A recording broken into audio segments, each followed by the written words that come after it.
Today's video is going to be for all of you amp nerds out there, specifically you Fender amp nerds, more specifically you vintage Fender amp nerds, more specifically your Blackface slash Silverface small combo Fender amp nerds. I don't know if I could say that again really fast. I'm not even going to try.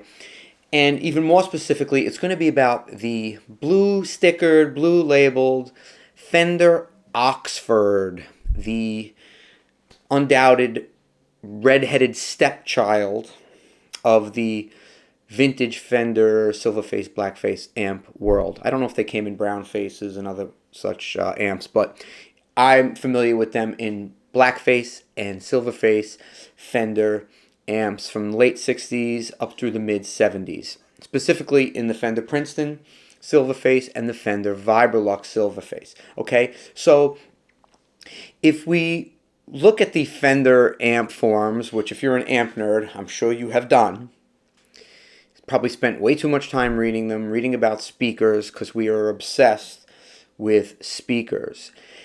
You will see that the Oxford tends to get a bad rap. They call it the Oxfart, or there's all kinds of hatred for the Fender Oxford, and love for the Jensen. These vintage Silverface and Blackface Fender amps like the Princeton or the Deluxe Reverb or the Vibrolux came with Jensen, Alnico Jensens, or Oxfords, depending on the year or depending on what Fender was putting in them at that moment. Fender's not always the most consistent when it comes to how they configure the parts in their amps.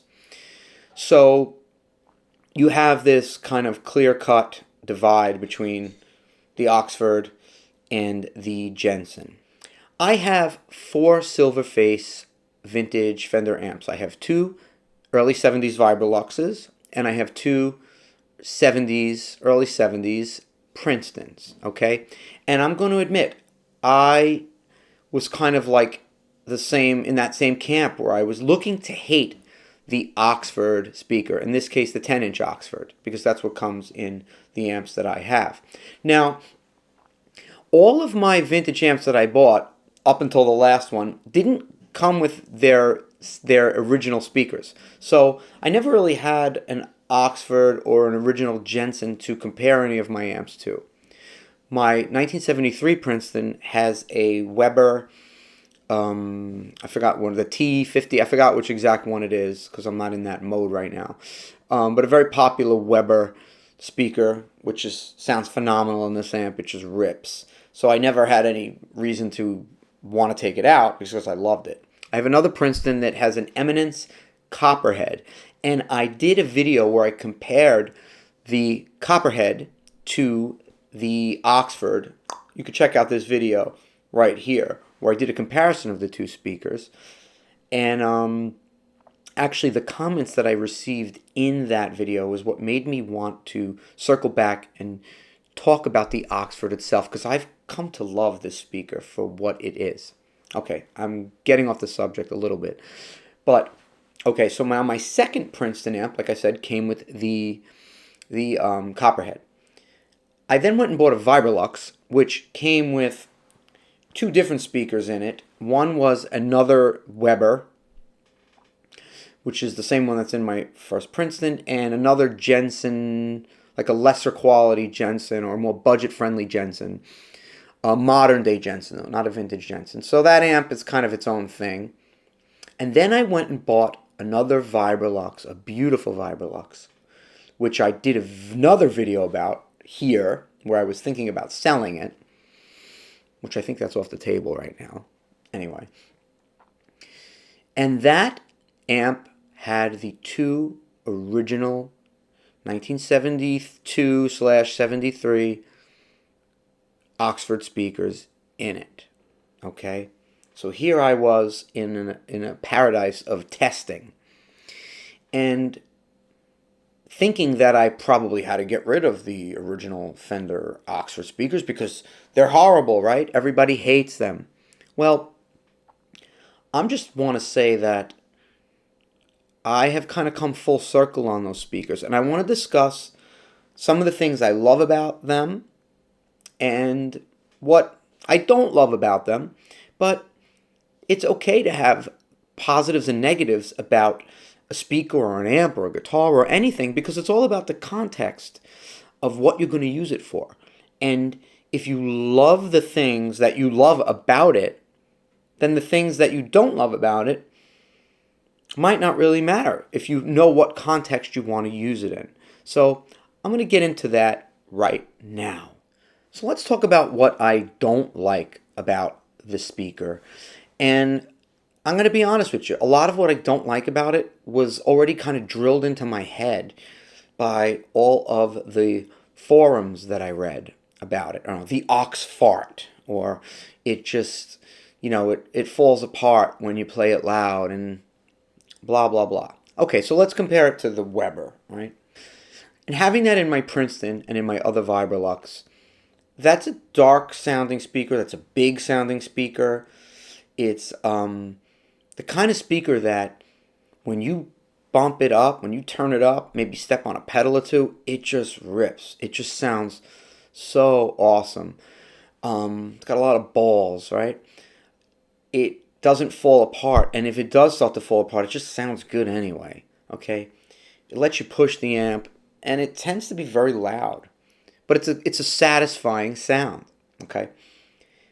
When you dial in that sound on that Weber, and then you switch over to an Oxford, where you're doing the same thing, right? You're pushing it. The Oxford is going to start to sound kind of papery or shrill, or just it doesn't have as flattering a sound as the Weber. So when you judge it in that context, it's so easy to just be like, oh yeah, it's an Oxford. It's it sucks. It's papery. It's shrill. Well, is that the context that you're going to be playing that speaker in? So now I get to the point where I was kind of looking to sell the Vibrolux with the two Oxfords in it, because I don't want to get into swapping speakers anymore. I don't want to go down that rabbit hole right now at this point.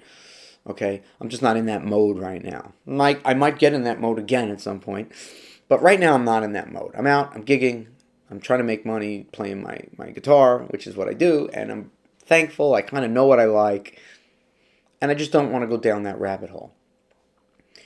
So I turn on the Vibrolux again. I'm playing with it, and I gotta say, the thing about the Oxford speaker that I don't think people realize, at least the 10-inch Oxford in the Vibrolux, is how beautifully sweet and warm it sounds when you're playing it at low to moderate volumes. And in that context, like if you're playing it with a jazz tone, where you're not looking to break up the amp too much, or even just a crystal clean kind of tone where you might want to record with it, I gotta tell you, that amp, my Vibrolux with the two Oxfords in it, stock, is probably, in that context, one of the most beautiful sounds I've ever heard. And I don't want to get rid of that sound. I don't want to take out those Oxfords for something better. Okay? I've had modern day Jensens made in Italy, the ones that are spec'd out to replace, let's say, a speaker in a Blackface Deluxe Reverb. And honestly, they didn't sound as warm and as gooey as these Oxfords sound. Not to me. Maybe the speaker was new, and that's the reason. I'm not making a absolute judgment. What I am saying is, of my 4 Silverface awesome vintage Fender amps, the one with the Oxfords has the sweetest, most gorgeous clean tone of them all. That's when compared to the Copperhead. That's when compared to other Jensen, modern day Jensens. That's when compared to the Weber. And when you do slightly push it and step on some overdrive pedals, it actually does sound really cool. It does have a little bit of a more shrill, Fendery kind of sound, for lack of a better word. And that's okay. If I want to push it way over the top, I just won't use that amp. Okay? So it comes down to, what are you using the speaker for? And does it do what you need it to do in that context? And for me, I have to say I've kind of come full circle on the Fender Oxfords, and they just sound really, really beautiful and sweet. And when I play my telly in the neck position, that is a sound that I love, and I'm not going to get rid of it anytime in the near future, okay? So if you have that Fender Oxford speaker, don't listen to what everyone says. Make your own judgment on it and enjoy playing it. I'm Frank Persico. I will see you in the next video. Please like and subscribe and leave comments. Tell me what you think. Have a great day. See you soon.